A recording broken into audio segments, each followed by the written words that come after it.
And we're live. Hey people, how you doing? Welcome to episode 238 of the Sports Therapy Association podcast. My name is Matt Phillips, creator of RunChatLive.com. And as always, this episode is being recorded live 8 o'clock Tuesday on the Sports Therapy Association YouTube channel. We have reached the 5th episode of our new reflection series on the Sports Therapy Association podcast, in which I invite a listener or listeners of the podcast onto the show to chat with me about a past episode of the STA podcast that has particularly affected their daily practice as a soft tissue therapist. Before we continue, I must say thank you to my guest last week, Daniel Williams, who reflected on episode 64, Motivational Interviewing for Client Communication, recorded back in August 2021 with special guest Dr. Gary Mendoza. Daniel has taken over from Dr. Gary Mendoza since that episode as tutor of his MI course. So this episode is a great opportunity for therapists interested in developing their communication skills. And as always, it's available on YouTube if you want to watch the video, or you can listen to it on any popular podcast app. Right, so tonight's show. Oh, before I say that, if I'm going to say this for the last time now, I've been reminding people, and thank you to everyone who is offering to come on the show. But if you listen to the podcast or you're in the live lounge tonight and you'd like to be a guest on the show to chat about a past episode, then all you need to do is reach out to me on social media at RunChatLive or at UK_STA, and we can discuss it. Even if you're a little bit worried about it and not quite sure, which would be totally understandable. I've had a couple of conversations with people, 10, 15 minutes. And at the end of it, both of them have gone, yep, I can do that. That's fine. So it's normal to be a bit nervous, but I haven't met anyone yet who's felt worse for doing it. Some people have looked worse for doing it, but felt worse, none of them. It is quite confidence building. It's great for your business. It's good for networking. So if you're interested, all you need to make sure is you've got a reliable quality internet connection, Steve, and plugged into modem is best, and obviously a webcam and a mic. So if you're interested, email me, and that's all you need, and we can chat about it. Right, tonight, what is on the show tonight? What are we reflecting about? Well, back in 2021, the Massage Collective was Anna Maria Mazzieri, the ST School, and Becky DeMott Horton and Matt Scarsbrook, whose names will probably ring bells with a lot of our listeners. They started a podcast at the time called Massage Matters under the ever-caring wing of the Physio Matters team. And the three of them were tackling topics. I wrote down a few of the topics here. They're all available on podcast apps. Massage Matters podcast. They had things like episode 16, the beginning of the end of level 3, which was fascinating to look back then. Even then they were thinking, is this the end of level 3? Episode 17 was Massage Matters, but does specificity. Not easy to say. Episode 27 was What is Treatment? With guest Ben Cormack. There's some really interesting educators in there. And then episode 33, Making Shit Up with Greg Layman, obviously. Typical Greg, and a great title, which I'm sure Matt Scarsbrook encouraged and delighted in typing up. So there's some really good conversations back there, but that was back in 2021. And I encourage you to go and listen to them. It was at the time such a healthy and advanced debate that I had Anna Maria and Matt Scarsbrook on the Sports Therapy Association podcast in episode 74, in an episode which we entitled Massage 2021, The Year of Change. Becky couldn't make it, unfortunately. She was on the train. But it was a great conversation about how they were reflecting themselves on 2020 to 2021 with regards to manual therapy and massage and education and understanding and that sort of stuff. So I've been looking forward to this since they agreed to do it. Tonight, 3.5 years later, in episode 239 of the Sports Therapy Association podcast, I'm going to be joined very shortly by massage and movement therapist Stevie Barr of Fit Through Life and Tristen Attenborough of Move Massage Pro, who will be reflecting on that episode from 3.5 years ago, answering questions like, dun, dun, dun, has the delivery of sports massage improved in the last few years? Dun, dun. Are practitioners now more evidence-informed? Dun, dun. Are patients' outcomes better as a result? And more. There were the three we put into the advert to get your juices flowing and your thoughts circulating around your head. So there we go. If you have joined us live, thank you everybody for joining us live. We really appreciate it. Then do feel free to ask questions. If you ask a question, I can bring you up here on the screen with your lovely photo. Cecily Hislop, for example, says, hello, my lovelies, in that kind of accent. Nikki Mansfield says, buenas tardes, amigos, in the Spanish language. Sir Glenn Murphy, MBE, Evening, Sir Glenn. Says, hey, evening all. Sarah Jones is in here. Says, evening peeps. Loads of people coming in. Wow, there seems to be quite a few fan people here, and rightfully so for Tris and Stevie, very popular members of the manual therapy and movement industry. Gary Benson, founder of the STA, is here as well. Oh, and Daniel from last week is here to support his chums as well. Thanks, Daniel. Great episode last week. Appreciate for you giving your time for that. Right. I've left them in the lobby for long enough. I'm very excited about tonight's episode. So let's bring them up. Reflecting tonight, Stevie Barr of Fit Through Life and Tristen Attenborough of Move Massage Pro.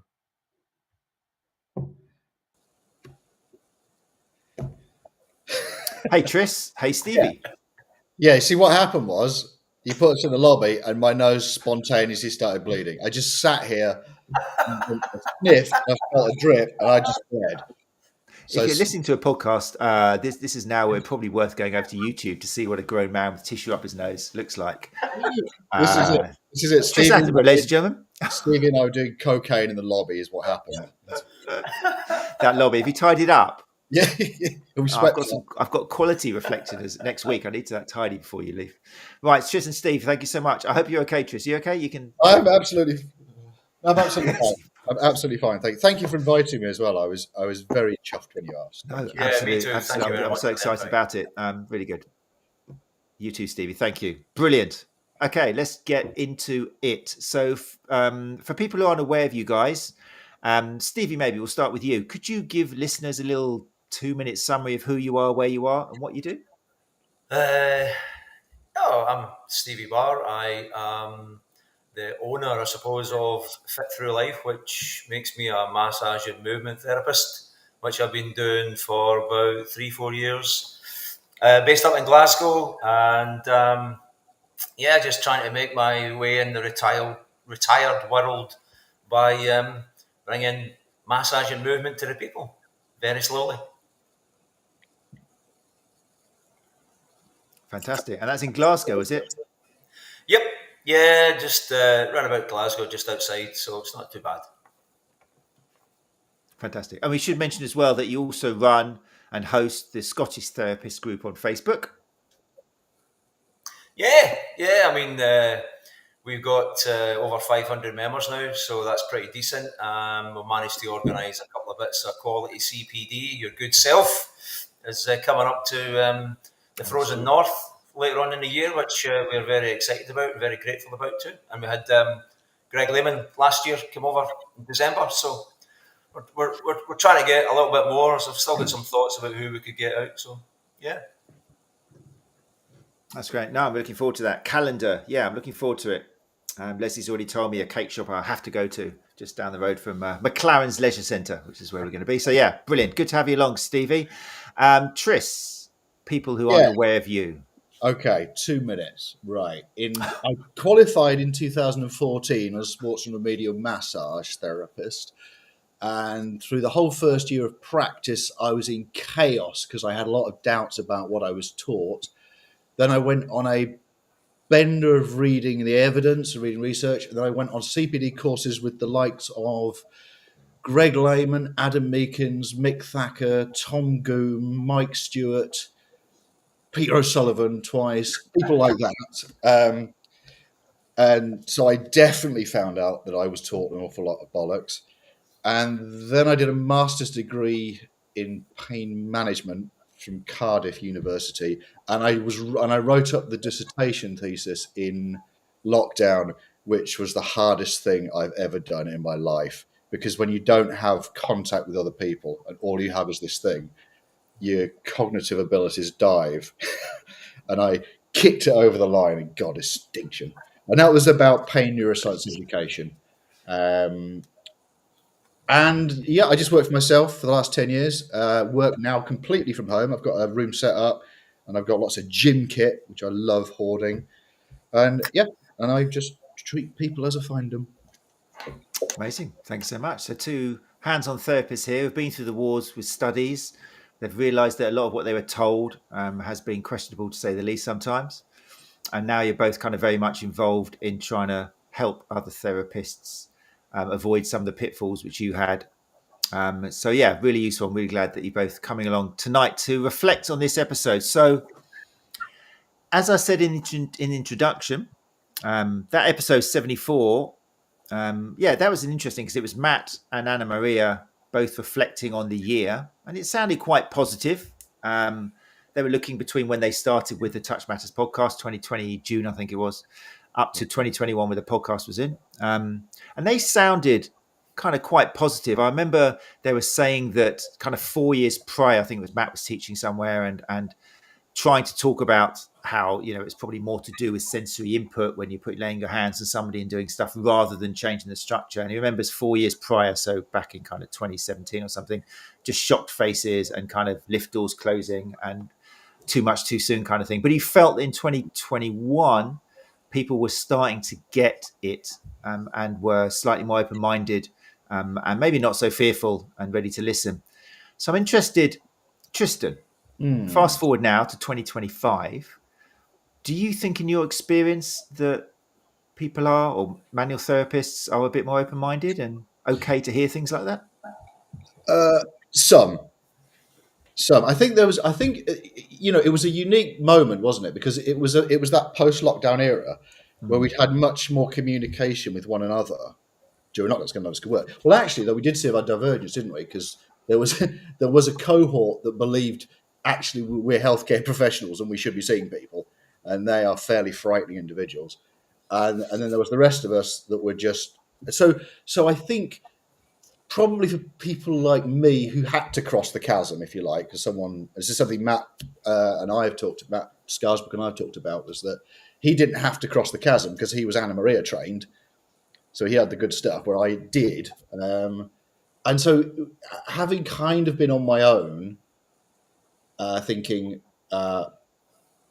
what's the new narrative? How do we reframe this? There was a moment where we had some clarity. And I think quite a few of us out there who vaguely knew each other were of one voice, which was, I think, quite beautiful. And I think that episode hit the nail. It hit the zeitgeist, I think. But I rather feel things have not moved on as well as we might have hoped. I think there's a kind of a cohort, maybe it's 20%, maybe it's 10%, I don't know, that are completely happy with us. We can be evidence-based practitioners. We can provide a really great service, and we don't have to make up any mechanical reasons. What I mean? We can dump all the old narratives, and we can all speak of one voice. But I don't think it's the majority. And I can expand on that in a bit if you like. But so that would be my short answer. Would be there are those of us who are already of that voice are still of that voice, and I think very few trickle across. I think.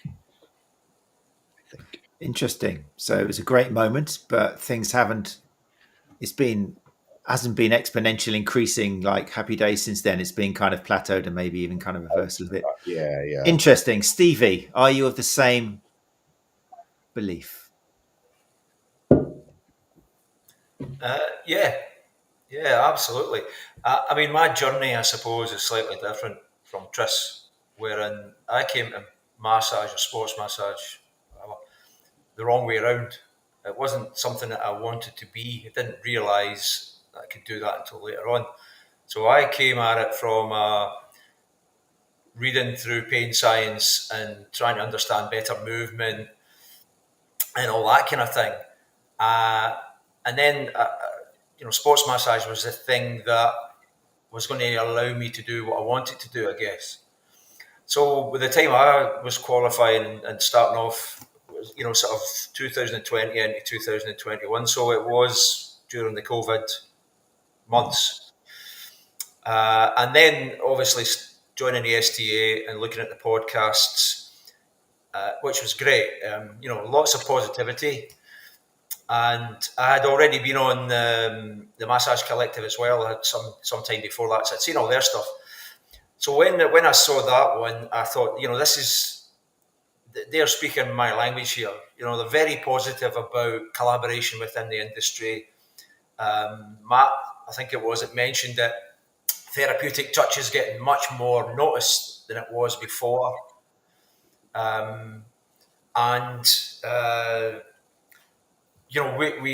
We have started to get the message out there that people shouldn't fear what we're saying. I guess that, we can look at the narrative that we had before, take a step back, evaluate it, realize it's got faults, correct those faults, and move on. Our clients can still benefit from that. And as massage therapists, we had a fantastic opportunity to grab the bull by the horns, I guess. But one thing I wrote down, because I was a good boy, I watched the episode again, and I took a lot of notes, as Tristen did. And I wrote, right at the very end, we're moving in the right direction, but if we don't bring on new therapists fed on the latest narrative, then we're still swimming against the tide. And I think we are, because in terms of courses and what new therapists are being taught, we're still where we are, and I've got first-hand experience of that. And also, as Tristen had rightly said, there is a little cohort. There's a bunch of people there who are, strongly, positively behind the message that we're trying to get across. That, let's just take a step back from this, reevaluate it, and take it forward. But it's a small number. It hasn't really gained that much traction, I don't think. Can I tell you what? Let me expand on why I think what I think, and I think it's important if we anchor ourselves to some epistemological weakness here, that we've got our own perceptions of what's going on, and a lot of that is kind of through the Facebook. That's how we kind of know. It's when you go on courses. No, we don't see that much. Or many of us have that much of an opportunity to try and see what's really happening.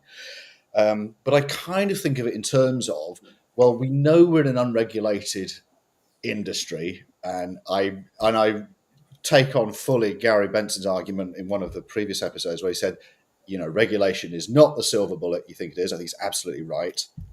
So we've got a legacy problem, and we've got masses of schools teaching masses of rubbish. We absolutely know that's the case. And one of the ways we see that expressed is in some of the massage groups that we tend to lurk in. We've seen, and I think we've actually seen this year, I feel like a glut more than usual, of someone comes in and says, how do you deal with this pathology? And from what they've said, from what they've described, they absolutely have not been trained to properly assess and treat X. Okay, it's obvious. Now, for some reason in these groups, no one actually says that. The one thing that doesn't get said, you have not been trained properly. And what happens is there'll be a group of us, it's about me and a dozen others, try to politely say, you need to refer, here's why you need to refer. And what they do is ignore all of those comments, and then the bell ends come in and go, right, what you need to do is you need to dry needle that and do that. And then you go, ooh, this is, and it's frightening. I mean, we had an absolute corker earlier this year where we had a level 3, not long qualified, was doing neck manipulations and was asking about what, and everyone just shat a brick and went, you shouldn't be doing that. You shouldn't be doing. But what we're seeing, I think, quite consistently from fairly new grads coming in is they don't know their red flags. They don't know their contraindications. They don't know their scope of practice, and they don't clearly know when to refer. And one of the, Anna Maria does that cracking little 3-hour course on the red flags. Now, that's great, but arguably it's also testament to something that should be absolutely front and center in everyone's training. So I do think we have a safety issue. And I think what happens is these Facebook groups are somewhat enabling. I think they are enabling really bad practice, because I think we have another little problem that goes along with this, which I might just nudge you on this point a little bit, Matt, is we keep saying the phrase imposter syndrome. And I think we need to be a bit thoughtful about that, because that feeling you get when you think, I don't think I can do this, and I'm not sure I'm up to this, and all that, that's just a normal That's the confidence, self-esteem. That's life. Yeah. That's any time of life you budge out your comfort zone, you're going to have that hopefully all of your life. Okay. Imposter syndrome is much more specific. It is when you feel like an imposter, but you've absolutely demonstrated capability, hopefully with rigorous assessment in that field, and you feel like an imposter. That's what imposter syndrome is. The problem is there are a lot of therapists, I think, you need to raise your game. And if we mollycoddle those therapists and say, oh, it's just imposter syndrome, you'll get through it, we are doing them a massive disservice and every client they ever see. Yeah. I'll let that sink in. He paints a good, paints a good picture. I'm not going to lie. You nailed certain things there, Trish, really, really well. I mean, I think for me, what is evident in the groups a lot is that people are answering questions they shouldn't be answering at all. If somebody comes along and says, just as your example, ABC has happened, what do I do? And then people pile in, and you've got the 2 or 3 naysayers that say, ignore everybody else's answers. They're doing it with the best of intentions, but they're fundamentally wrong in what they're doing because they've never met the patient, they've never touched the patient, and they don't know the patient's history. And you've got people out there giving kind of detailed answers about what you should do. And as an industry, that is fundamentally bad. I mean, scary bad, as you said, Tris. Yeah. Sorry. I was going to say that, something I took from that episode as well, and it is beautiful. I mean, it is. We want to be better recognised. We do want to. I mean, that's, I guess, the holy grail for us is to be better recognised in a way. But one of the notes I wrote down was, if we want to be considered to be working in healthcare, we have to be different from the leisure side of massage therapy. We have a professional responsibility to be up to date. And the vast majority of people that I can see don't accept that professional responsibility. They are sitting on things that they learned years ago. And then the other side of that is obviously the new therapists coming in. They're not being properly schooled. So as Tristen says, they're just, it's not their fault. It's the people who provide the courses to them. I'll give you an example. I asked a group of trainee level 3 therapists, what is your scope of practice? And one of them said to me, well, I can't deal with anybody who's above 7 on a pain scale. And I went, okay, all right, we'll come back to that. But that is what's out there. Having to say to level 3 students, you cannot deal with undiagnosed injury. And yet they're being shown things like an anterior draw test for the knee, for example, level 3. What are they going to do with that? They have no idea what to do with that. They're not being told what to do with it. They're not being told about its efficacy. They're not told about specificity. Nothing of that. They're just told, do it for the knee. You've got 3 tests you can do. One of them, you can do an anterior, you can do a posterior draw test. So it's not their fault. They're given information which is fundamentally wrong. And in respect to the question, I mean, the 3 questions that were asked are: practitioners more evidence informed? Without a doubt, some are. The vast majority either choose not to be or are not. Has the delivery of sports massage improved in the last few years? Absolutely not.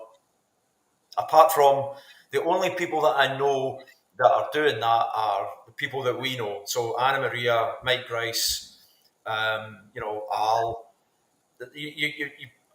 It's a small number that I know, and there might be more people out there, but the only people I know is a really small group. But the last question that was asked, and this is the interesting part of it to me, are patient outcomes better off as a result? And I don't know. I mean, but this is the thing. We don't know, because these people who are using this outdated information, this outdated narrative, who are being told all these things and not questioning them, don't know how to question them. And they are working with patients. If their clients are getting better, we don't know about that. We don't see that. So it's a really, really interesting question. Regardless of how much we want to bring the industry on, is it really going to affect patient outcomes? And I don't know. I genuinely don't know. Patient outcomes is a really tricky one, because we don't have the data, hands down. And in any context, measuring that is a bloody nightmare. It's always a very difficult thing to do. And the answer actually, it could even be possibly not, but that's not the point here. I mean, the first step we need to take as a community is you get to evidence-based practice. We've got to stop fucking lying to people. That's the first step. We have decades of legacy of bullshitting people, and this is ingrained in the culture. And now it's up to us to undo that. And we've got some considerable forces to contend with. We have got dinosaurs in the industry who will be teaching the same thing they've been teaching for 20 years. Now, if you're teaching is a bloody privilege. And if you're standing there teaching and you haven't read a paper in 20 years, you should retire. You shouldn't be doing it. It's not right and it's not fair. We've got influencers with 500,000 followers who are completely given over to a kind of reductionist biomechanical explanation of all pain. And then you've got all the shitty TikTok chiropractors. This is explosive. I've got a friend who's a chiropractor, absolutely sick to the teeth of people wanting to come in and have what they've have done what they've seen on TikTok. We've got the Woo clan who are going, they're going hard on, there's trauma, that pain in your leg, what that is, that's trauma. And so these are, I'm going to use my words carefully, a bunch of dangerous idiots who shouldn't be touching people. That's what I mean to say. We've got people medicalizing normal. We're still doing that. And bloody hell, I was having to yell at the TV again last week when the one show, they got the chiro on holding the bowling ball up. You go, your head is like a bowling ball, and if you tip it over, you go, this is going out to 5 million people. And if you just listen to the words, they said, Barr is a chiropractor who believes tech is causing this. You go, that is not how we define pathologies, by a chiropractor's beliefs. And actually, and I posted about this, there are scoping reviews that have looked at this, and text neck is not a thing. We are not in a position to call this, that we know this is causing particular neck pain. So we've got some massive forces to contend with. So on Stevie's point, although, yes, we don't personally know that many people that are, you only get one-way traffic, don't you? People don't drift away from evidence-based practice and go, oh, do you know what? They don't do that. They go the other way. So it's one-way traffic, and it's a slow trickle.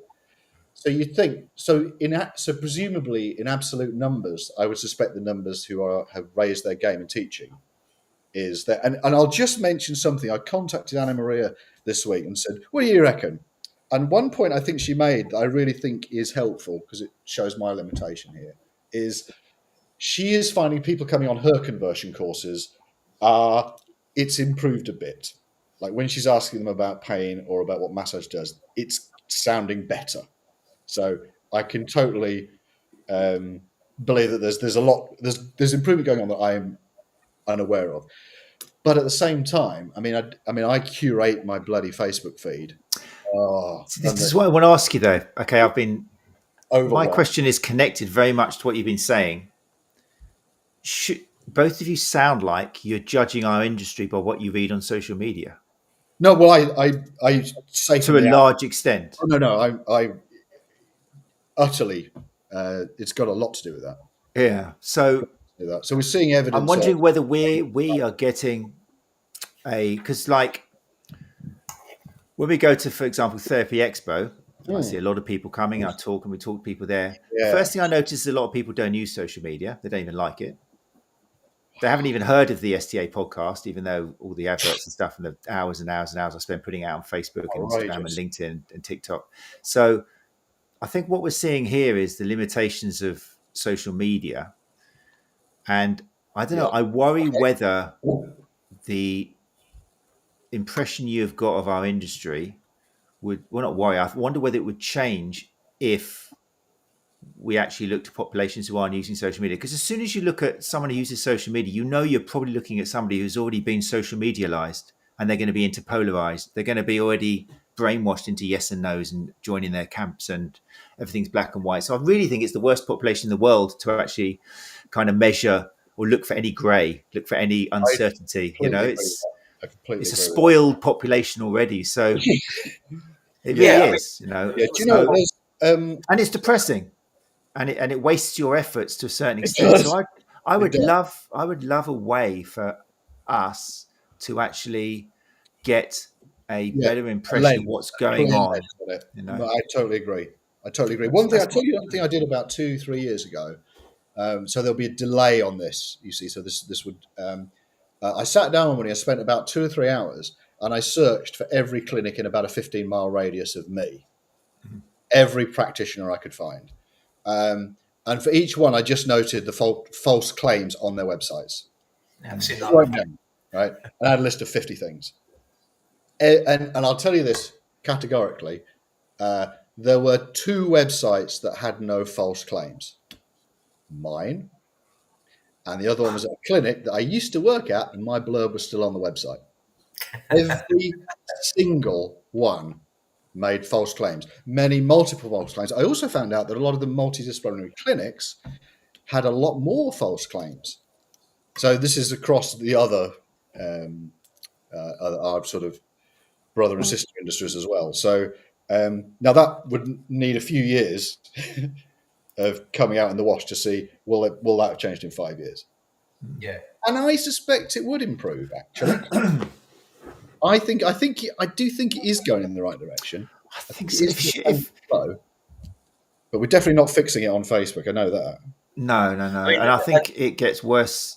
And this is why we need to direct our attention. This is why, for example, the STA is, Therapy Expo is a classic example. Therapy Expo, I think 80 of our members went along to it. Yes, there's 3,000 people go through the doors, but 80 members. So we are now looking into regional, smaller events across the country where we can get that more intimate, smaller, face-to-face, and actually have a learning curve which is completed rather than just 10 gurus and you walk away and you just don't remember anything. It's kind of go back into education as opposed to a trade show, which essentially, is the danger of just having loads of stands and stuff. So, and Anna Maria, she's putting on an event which we'll release very soon details for in association with the STA as well in Exmouth, which is going to have a much different format. It's going to be, it's putting the education back in, because I think that's where the problem is. We've got to just get back into good old fashioned teaching and education with, like you say, educators who are analysing themselves and having peer reviews and all the beautiful things which are supposed to happen. Yeah. And I know as an educator happen, once every 3 months we have a line manager walking in and watching us and giving us feedback. So Brooks don't talk about overpronation anymore on their website. Essex do. Essex still do. And they have the wet foot test. But, that took ages. But now they've taken that word out. So things do kind of change. But I can sense your frustration. But I want to turn it more to, you mentioned regulation. What about standardization? Because in that episode we had as well, one of the differences Anne Maria said was, yes, regulation has got lots of problems. And we see in other industries it hasn't helped so much.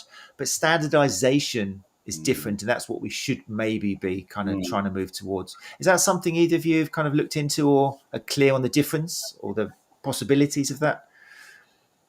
No, I've just heard it mumbled about. It's sort of odd that it wouldn't be, don't you think? What other subject would you learn? That you wouldn't find a standardized curriculum. Yeah, again, it's tricky because once there's regulation, then standardization comes as a result of the regulation.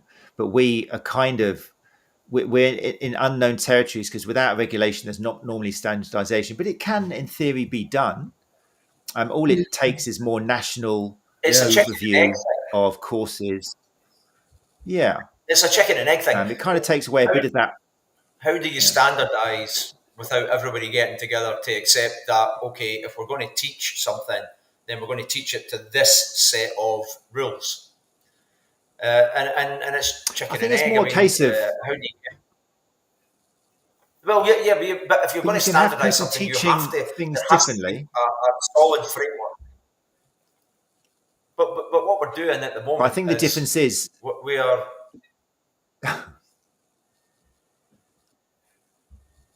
God, it's just the time Go on, difference Matt, makes it sorry. difficult to know when to politely jump in. Go on. Go for it. No, I was just going to say, Right. So, and then I'll stop talking. something, Honestly, I promise. We need to. Right. We need to have some kind of framework. And we do have a framework at the moment, but the framework is miles out of date. I mean, it's years and years and years out of date. And at the moment, turkeys aren't voting for Christmas. I mean, we had the opportunity, and Gary knows obviously far more about this, and you will too, Matt. We updated the level 4 course, and yet we're still talking about dysfunction. I mean, 2023, I think it was, late on, 2023, we updated the level 4 course, maybe 2024, and yet we're still talking about dysfunction. I mean, we've got to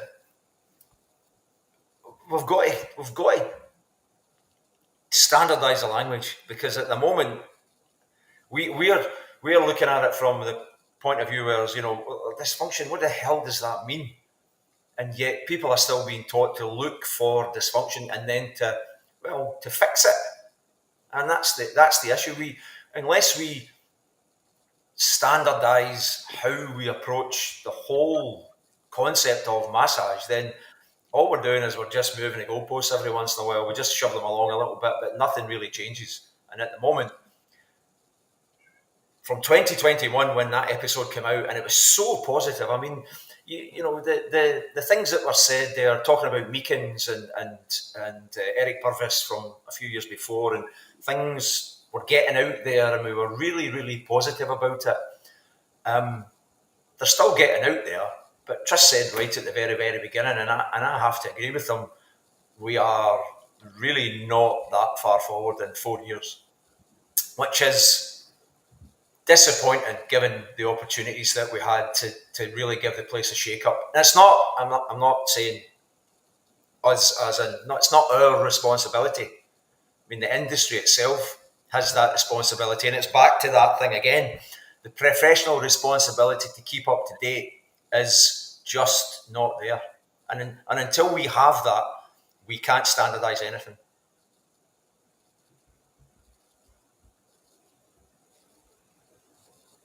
I'm just letting the lag finish before I start talking. I think it's good. Yeah, we're good now. Yeah, no, great points. Great points, Stevie. Thank you for that. Sorry, it was really quite tricky. I think the whole idea of standardization is, rather than telling somebody the words they're allowed to use, they're not allowed to use, you put into place things like peer reviews, management meetings.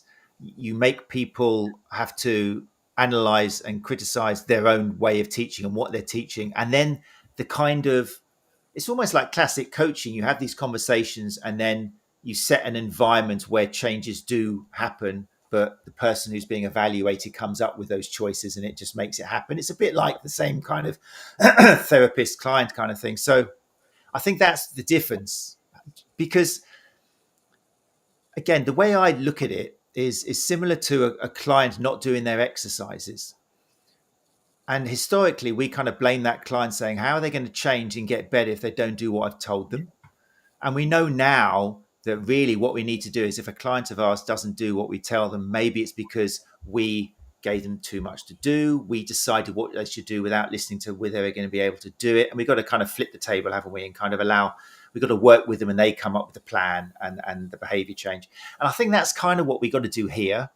I think what's happened since that episode, it did spawn, you mentioned Meekins, for example, who I don't think has changed his adverts for 3 years, in the sense that they're still very shouty, and it works with some people. And I wasn't slagging off Adam then. I was just saying it's a good example of where I don't think telling people what they should and shouldn't do is education. It doesn't work. It doesn't work with kids, doesn't work with teenagers, doesn't work with adults. So if we are going to re-educate the educators, I think we've got to take some of the responsibility ourselves and think, right, how does education work in? How are we going to help these people realize that they can change without throwing everything away?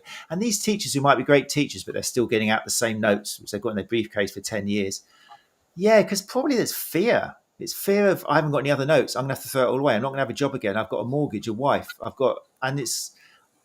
think personally that, and I'm being a bit of a devil's advocate here, I think expecting a change from us shouting, calling them out, making little videos of people in the background, I think that's scare tactics, which isn't going to, we know, doesn't help behaviour change. Because I think there's a, in fact, pull up Gary's comment there. I think he's made a nice point there.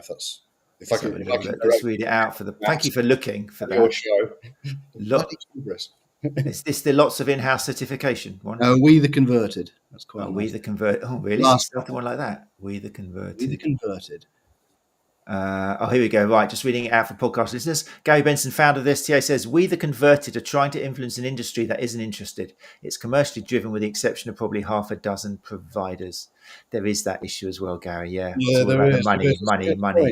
And I think there's an odd subculture that we're contending amongst ourselves, I think, because the shouty doesn't work, and there's myth busting is one of those important things that it has a place and has to be there. But if your whole thing is myth busting, you're no good to anyone, because what I think with regards to any continual myth buster is the same old question, which is, what are you for? What are you for? Tell us what we should be doing. And I've got a weird analogy for you, Matt. Old school Grange Hill, okay? Mm-hmm. Bully archetypes. Gripper Stepson, and it's the same thing. You got your main bully, right? And then you get your two little shits that flank the main bully. It's an abusive relationship, but that's when until you get them on their own. But that's the kind of, and the thing is, you see big mythbusters sharing a lot of posts, and then they get shared, and you get a lot of massage therapists shitting on other massage therapists by throwing these, these myths at them. And to me, they always look like the little shit that flanks the bully. I'm not likening myth busting to bullying, but the sharing of it a lot of the time just looks to me like, okay, I see what you mean. You're the little shit. You're just the one who says and goes, yeah, while the other one's dealing out the shoeing. And what annoys me is that it took no effort. You didn't read the papers. You didn't critique anything. You haven't learned anything. You just shared it. And I can tell you this, and I bet you found this as well, Matt. On some of these posts, if you go and read the paper that was referenced, it doesn't always substantiate the point they were making. Yeah. And it's already been shared 5,000 times. Yeah. And you go, I'm not going to push against that because I'm not really up for that sort of fight. So a lot of people, I think, probably like to call themselves critical thinkers because they shared, do you know what I mean? Oh, I shared a Mythbusters post, they're from a critical thinker. And it's not. You just toe in the line, and it just happened to be this line, could have been another one. Do you know what I mean? There's no real in-depth knowledge has been gained. There's no really hard-fought critical thinking that's taking place. Do you see what I mean? Yeah. So a lot of time shitting on each other. Well, I would argue that even the original poster loses any. The original poster is causing that cascade of posts. They're just copying. They're imitating something that might have come out of a good place, but you can't condense a paper into 6 Instagram photos with little memes because as soon as you use a fancy photo of somebody with a hammer doing something, or it's just, for me, it doesn't work. You're not educating anymore. No, you're not. That's what I think. You wouldn't do it in a classroom. You certainly wouldn't bring up the teacher down the road and go, look what this guy's doing.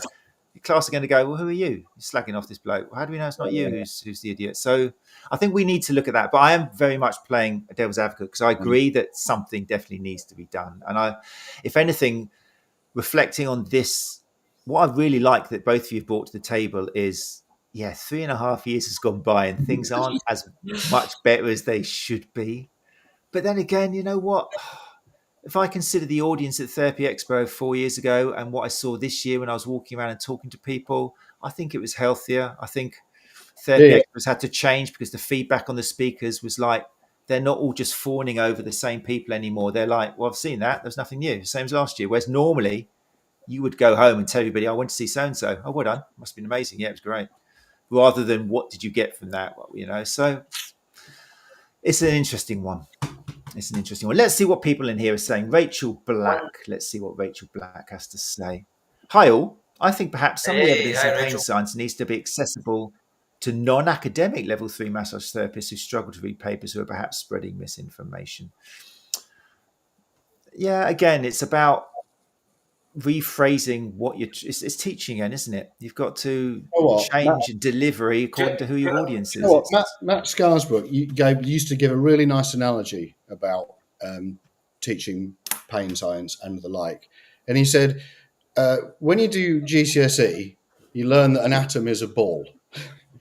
And when you do A-level, you learn it's not a ball. It's like a series of balls going around a ball. And when you do a degree in physics, it gets way worse than that. And the idea there's a teachable version of everything. Like, do you know what I mean? You can't just, apart from quantum physics, but everything else, there's a teachable version, and we should do that. That should be simplified and spread about. It's true. I remember you mentioned Mike. Say something about the. Go on.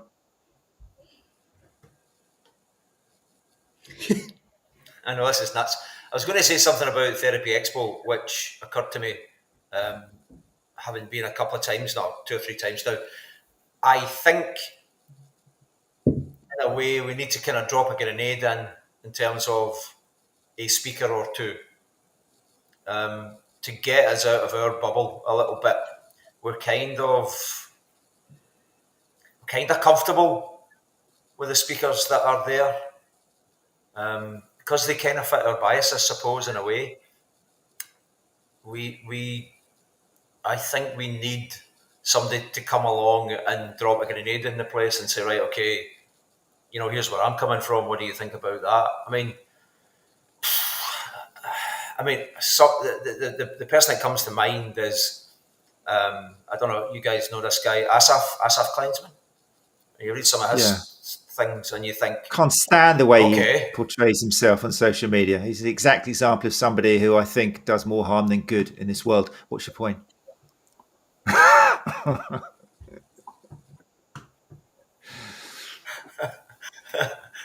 But you know what I mean? I don't know.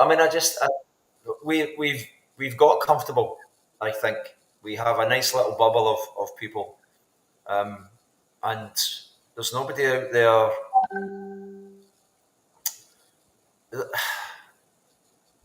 I don't think there's anybody out there offering some alternate view of something that we're interested in.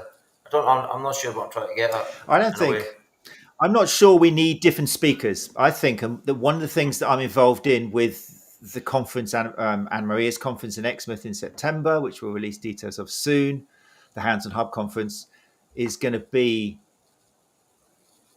I don't think it's a case of different speakers. I think the great speakers are the ones who turn the camera back onto the people who are watching them. At the same way as we turn the camera onto the patient in front of us and say, I'm listening to you. You've got the answers. All I'm going to do is guide you a little bit, or just give you the safe space to open up and talk a little bit more. Exactly the same thing. I think it's the same thing with learning from great speakers, is they need to turn the lens around and have all the delicates. This is what's going to be happening, hopefully. My input is the power of a conference is creating an education environment where you remove the peer pressure in the 200 attendees or something. Everyone starts really talking to each other, opening up about their worries, their fears, their concerns, start actually visiting the massage therapist down the road to share your problems and see if they've got a solution, rather than thinking I'm going to lose my clients. And I think that needs to be the future of conferences, is turn it back into education as opposed to community education of networking and stuff, because it's not a case of getting a different speaker or anything. That's what I think, and that's what I'm quite excited of getting involved in. There needs to be more collaboration between. We've got the answers. It's like the patients. Therapists have got the answers. If you put somebody who just does cupping with all of their patients and things, that's all they need and nothing else. If you put them in a safe space and do some coaching with them and have that conversation and just let them bring up their own thoughts and their own kind of sustained talk, and eventually they're going to eventually go, I need a bit more than cupping, don't I? Bam, they're educated. You converted them. But I think that's the environment we need to create personally. And that gives me a bit of hope, because it means we've got a method, I think. And I think anybody could be converted. It's not, I mean, for us, we're on a different plane. I'm not saying it's higher or lower, but we've traveled through this process of understanding where we can see that, and it's so obvious. That's only because we've traveled through it. For somebody else, they believe cupping is the solution to everything, and they will put photos of cupping on the Instagram feed. The more they can fit on there, and the redder they look, the better. And we kind of go, it's ridiculous. But I think 10 minutes with that person in the right coaching environment, and they could realize, like a patient, I shouldn't be stretching my hamstring, should I? If the tendon's poking into that bone, I shouldn't be doing that, should I? Bam, behavior change. So anyway, this isn't about me. It's just No.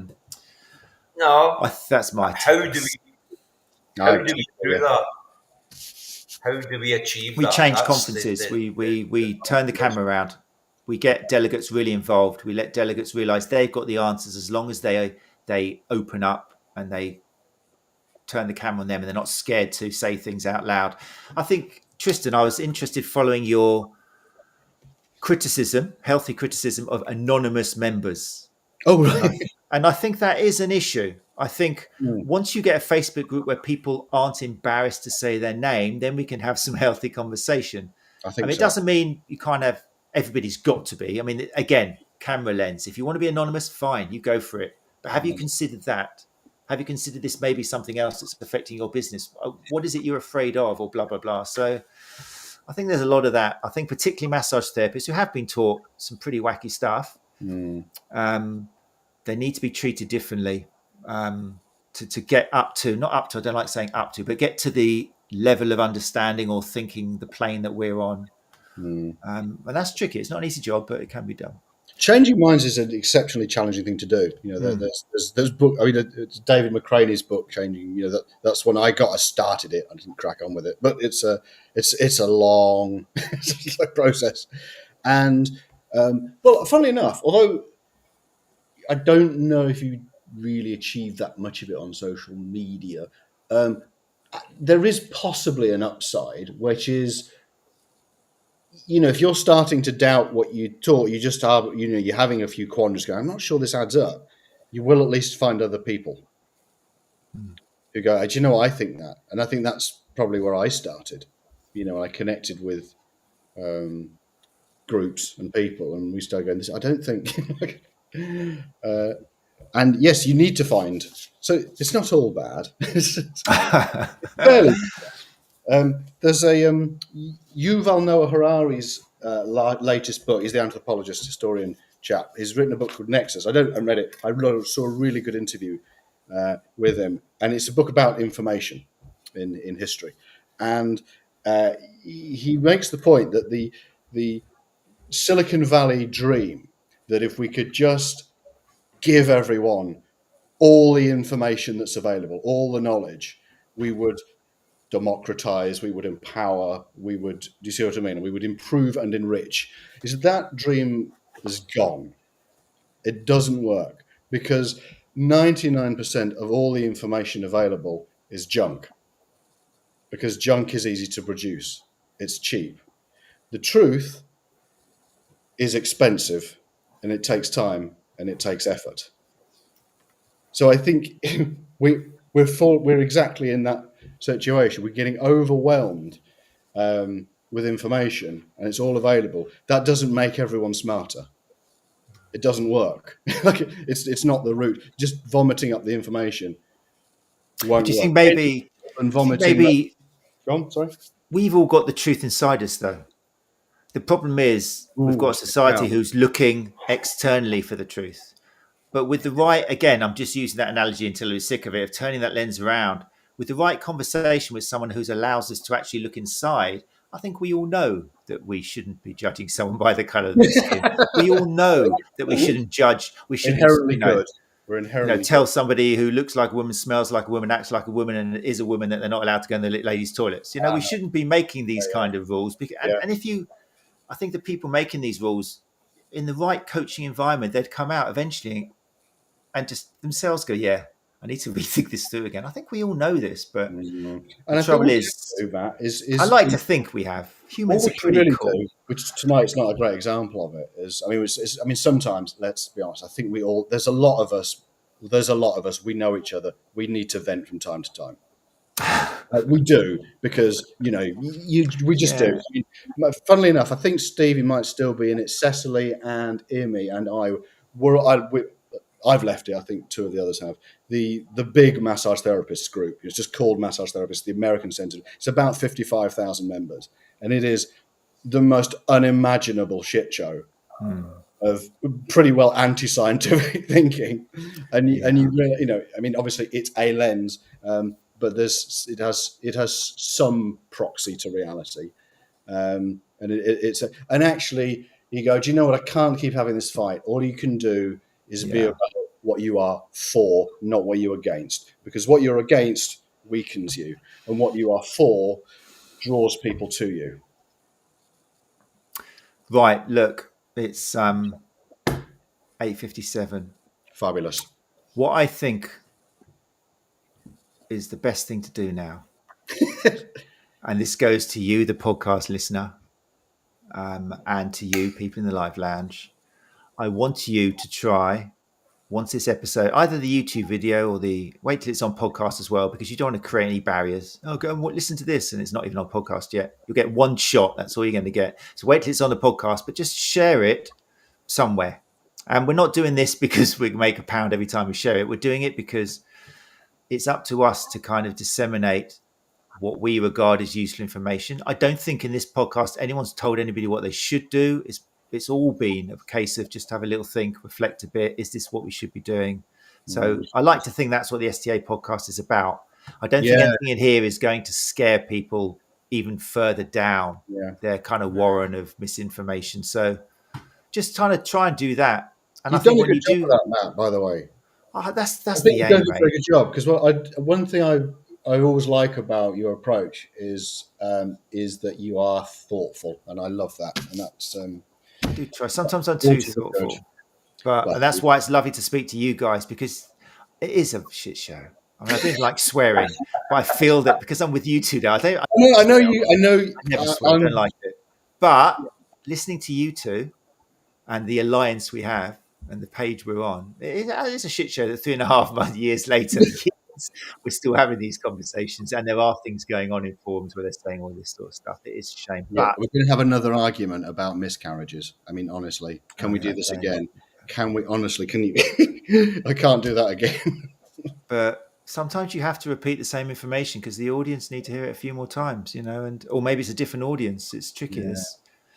But we've got some great educators in the industry, and like people like yourselves. We've got the Facebook Scottish Therapist Group, which is putting out some great information. So thank you, Stevie, for that. Tris at Therapy Expos and wherever else you speak, the audience loves you. So thank you very much for that. And you really managed to share really insightful information, which does make people think. You're a great example of somebody who doesn't want the camera on them, and you'll go up to it and kind of go, no.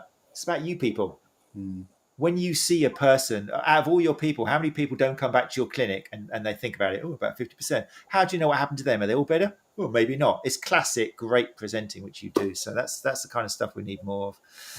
But there we go, people. I mean, do please try and share this if you listen to the podcast. We get like a couple of thousand downloads, and I don't know who like 1,900 of you are. That's something I've got to try and work out somehow. But I'd love to know you, what you do, and what you do with the information you're listening to. But so do try and share this information. So thank you, Tris. Thank you, Stevie. Thanks for having me. I'd love to hear your viewpoints. It's been perfect reflection, really, really exactly what we want to get out of these episodes. So thank you so much. If people are interested in following you, which they should be, then let's let people know some websites here. For the visuals of you who have joined us live, let's put a little bit of information here for you. If you'd like to follow Stevie, then Fit Through Life. You can reach that at fit-through, THRU-life.co.uk. And you can also follow Stevie at fit_through with a U_life on Instagram. And like I say, you've also got the Scottish Therapists Facebook group, which I recommend obviously join if you're in Scotland. But even if you're not, it's interesting just to show some camaraderie with our neighbours. And also Tristen, let's bring that up on the screen for those of you who joined us live. You've got movemassagePro.com. So you can find a great website there from Tristen Attenborough, and you can link up with Tristen on Instagram at Move Massage Pro. So there you go. They're our guests tonight. If you'd like to connect with them. Right, what we've got next week. Next week. Just coincidence. We're going back to the week before Matt and Anna graced our screen. We're going back to episode 73, which was also in 2021. And that's when I chatted with Raphael Bender about the evidence-informed Pilates. It was a great few months we had there. There's great information coming out. And I'm really thrilled to welcome back who has been on the show before in a post-therapy expo episode we did. Charia Karia-sang. That's probably a terrible pronunciation. But yeah, she's also known as the Wee Physio, which I think my pronunciation is pretty good. And she is going to be coming in to reflect on that episode 73, Evidence-Informed Pilates. As well as a physio, she's got a master's in sports and exercise medicine and is a Pilates teacher as well. And she's going to be reflecting on that, which I think is a great episode. It's been a while since we talked about Pilates. So I'm really looking forward to that. So do join us for that. And remember, if you'd like to be on the show, you've seen Tris and Steve just sharing their thoughts. I don't think I've jumped down their throat or done anything too nasty to them. I jumped in a few times. It may sound like I was cutting Steve. It's just because of the Scotland-England internet issue going on. Yeah. But anyway, so yeah, if you fancy joining us, then just find me on social media and we'll have a chat. I'm booked now until mid-June, but as soon as you are interested, let me know. So once again, just before we leave, thanks everyone who joined us live. James Morgan says, what conference in September? It hasn't officially been released yet, James, but in Exmouth, just down the road from Exeter. So you could run there because you did a marathon once on your treadmill, didn't you, in your clinic? Yes, you did. So you could run there, James. In Exmouth, we're putting on September the 20th and the 21st. It's going to be the Hands-on Hub conference. This is I hope Anna Maria doesn't mind me announcing this today. Nice. But we're really... I'm putting my name on it, and we're really going to try and deliver a conference that helps deal with some of the issues which we've talked about tonight. Because we've got to change. We've got to change in how we are attracting and educating people. Obviously, if you don't live in Exmouth, then it's going to be a bit of a drag getting there. But if this works well, then we're looking at different ones across the country, which will be linked with STA conferences and things. Don't forget, you've also got the STA regional conference in the south with Alex Moore down in Poole. That is coming up, isn't it? I think that's in May the 10th or something like that. Make sure you check out the STA pages for that with some lovely speakers there, including Daniel Williams. But there we go. But my biggest thanks tonight to Mr. Tristen with an E, Attenborough. Thank you very much, Tris. Thank you. And Stevie Barr joining us from Glasgow. Count to 5 and you'll get a response. Thank you very much. No, I thought we'd at least get... There you go. It's actually a little bit longer. So thank you for that. I've got so much editing to do tomorrow. It's a good job that I've got no job apart from this. But that's fine. That's fine. I'll do it for the love. Right. Okay, people. Thanks very much. Thanks for tuning in. If you listen to the podcast, do please, if you can, leave a review and rating. That's another way you can help the industry, guys, is use Google to your advantage. Every time you rate something and you leave a review, it pushes it further up in the search results. So this time, if somebody puts in miscarriage, this will come up because Trish said that word, as opposed to somebody from the massive groups who are saying that, oh, don't touch anybody within the first trimester. Don't you know you can cause a miscarriage and that sort of stuff. This is a way we can play around with information as well, leaving ratings and reviews for quality information. So do take time to do that, please. In the meantime, look after each other, listen to each other, and hopefully we'll see some of you on Tuesday at 8 o'clock. Take care. Bye-bye.